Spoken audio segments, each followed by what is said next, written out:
You sit through a 2-hour training, you read an important report, you attend a lecture on something you genuinely need to know. And by the next morning, most of it is gone. Not fuzzy, gone. Researchers have measured this precisely, and the number is worse than most people expect. Within 24 hours of learning something new, the average person has lost approximately 70% of it. Within a week, that number climbs to closer to 90%. This isn't a person failing. It's not about intelligence or effort or how much sleep you got. It's a fundamental property of how human memory works, one that was documented over a century ago and that almost nobody has actually built into how they study, train, or learn professionally. Today, I want to show you exactly what's happening and the specific timing that dramatically slows that loss. I'm Dr. Amanda Kavner. I'm a cognitive scientist, and understanding how memory consolidates and decays is core to what I study. What I'm about to walk you through is one of the oldest and most replicated findings in all of memory research, and one of the most practically useful.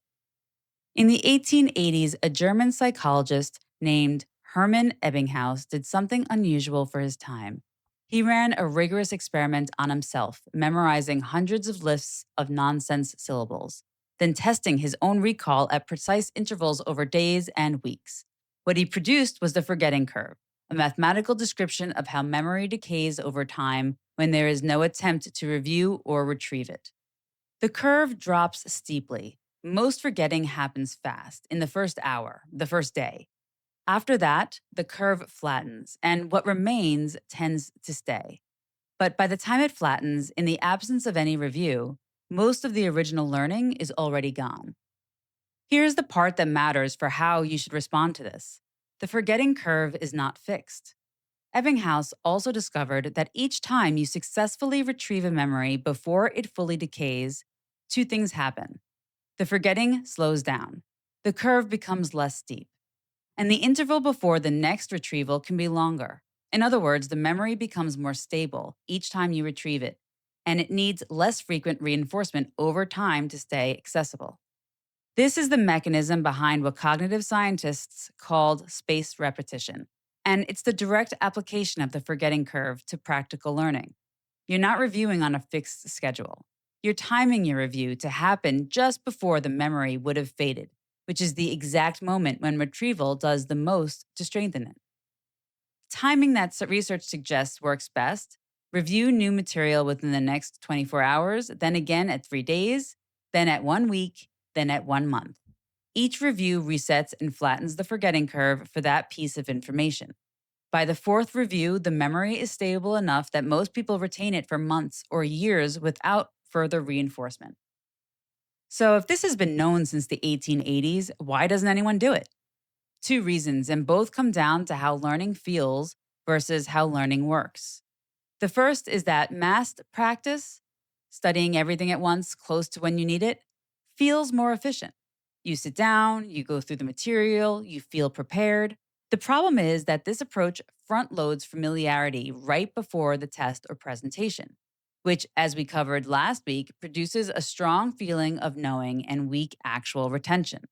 The material fades fast precisely because you never let the forgetting curve do its work and then retrieved against it. The second reason is that spaced review requires you to return to material you already feel done with. Psychologically, that feels like going backwards. You covered it, you moved on.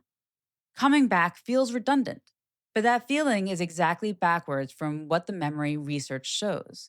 The return is the learning. The gap between first exposure and retrieval is not wasted time. It's what makes the retrieval strengthen the memory rather than just refresh the familiarity. Here's how to actually use this without turning your life into a flashcard system. The single highest leverage habit is what I'd call the 24-hour retrieval.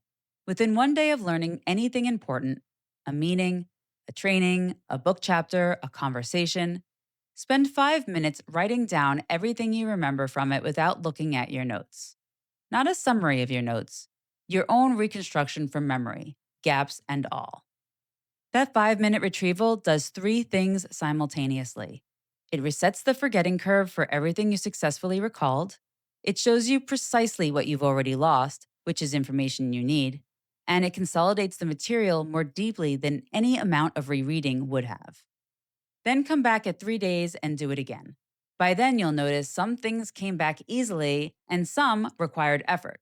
The effortful ones are the ones most at risk of fading.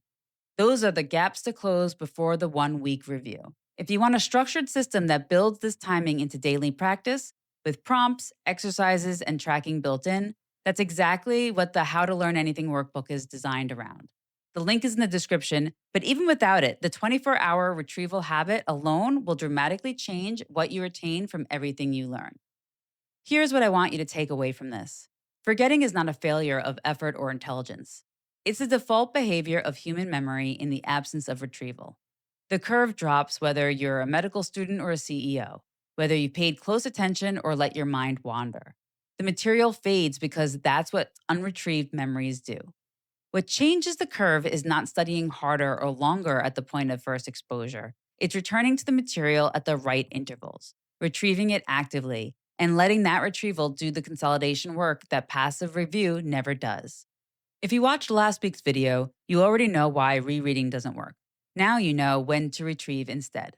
Put those two things together, and you have the foundation of what cognitive scientists actually recommend for durable learning. And most people never use either one. Next week, we're going into memory techniques, specifically the memory palace, one of the oldest and most powerful mnemonic systems ever documented, and why the cognitive science behind it works even when the technique feels strange. I'll see you then.